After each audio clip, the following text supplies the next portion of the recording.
ఎండల్లో ఏమో వచ్చారు అమ్మా. ఇంట్లో ఇంట్లో ఎవరైనా ఉన్నారా? మేము జనాభా లెక్కల కోసం వచ్చినాం. మీ జనాభా లెక్కల కోసం ఇక్కడ రండి. మీ పేరేంటిది?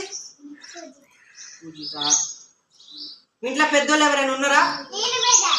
మీరే పెద్దవాళ్ళ. మీ ఇంట్లో ఎన్ని మంది ఉంటారు?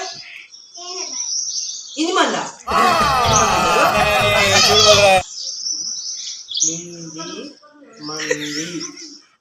మీది ఏ క్లాస్?